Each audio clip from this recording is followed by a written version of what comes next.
A person with $10 million in the bank and a person with $400 in their checking account are both offered the same bet.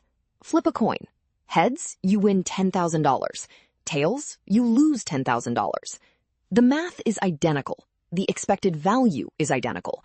But the decisions these two people make will be completely different, and neither one of them is being irrational. The wealthy person takes the bet. The poor person does not. And if you ask most people why, they will say something about courage or ambition or mindset. But the science says something more precise and far less flattering to the usual narrative. The difference is not character. It is math. And understanding that math changes how you see almost every risk-reward decision in modern life. Let's start with what economists call diminishing marginal utility, a concept that sounds technical but describes something you already know intuitively. The first $100 you earn in a week matters more than the last 100. If you have nothing, $100 is food, shelter, survival. If you already have 10,000, an extra 100 is a slightly nicer dinner. The value of each additional dollar decreases as you accumulate more. This is not a theory. It is a measurable feature of how human brains process value, documented extensively by economist Daniel Bernoulli as far back as 1738, and confirmed in modern neuroscience by researchers studying reward processing in the brain. What this means for risk is devastating. When you have very little, losing a fixed amount costs you proportionally more than when you have a lot. $10,000 to someone with $400 is everything. Their rent, their car, their ability to eat. $10,000 to someone with $10 million is a rounding error. The downside of the same bet is categorically different depending on where you start. This is why poor people are not risk-averse because they lack courage. They are risk-averse because the consequences of losing are existential in a way that wealthy people never have to calculate.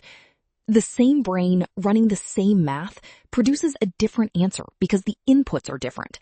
And the input that matters most is how much you can afford to lose.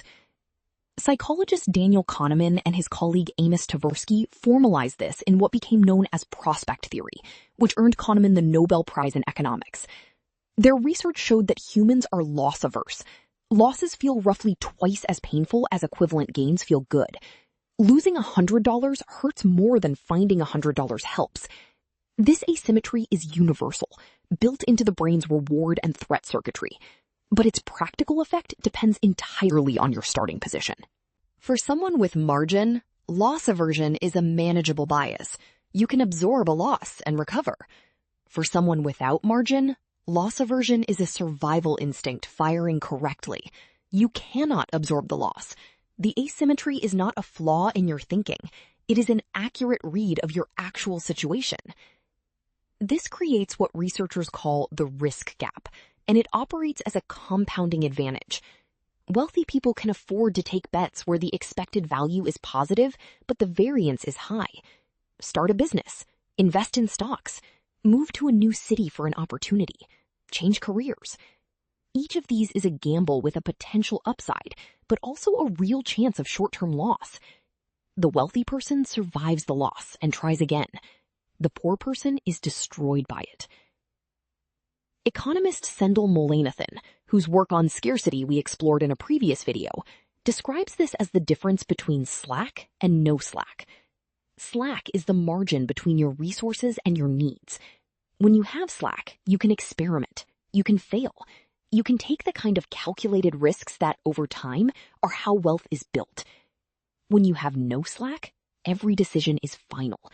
There is no room for a bad quarter, a failed venture, or a slow start.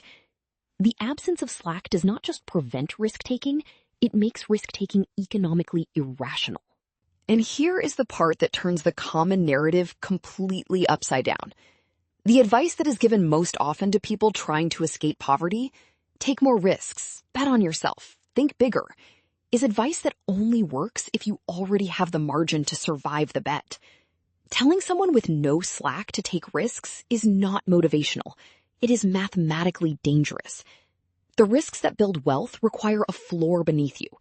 Without that floor, the same risk that would make a wealthy person richer will make a poor person homeless. Researcher Keith Payne at the University of North Carolina has studied how perceived inequality itself changes risk behavior. His research found that when people feel they are at the bottom of a hierarchy, they become more likely to take desperate, high-variance gambles. Lottery tickets, long-shot bets, all-or-nothing decisions. Not because they miscalculate the odds, but because the expected value of the safe path is so low that the gamble, even a bad one, feels like the only move that could change anything. This is the cruel irony at the center of the risk gap. Poverty makes rational risk-taking impossible because the downside is too high, but it simultaneously pushes people toward irrational risk-taking because the status quo is unbearable. The wealthy can afford to be patient. The poor are forced to be desperate, and desperation produces exactly the kind of decision-making that outside observers point to as proof that poor people cannot manage money.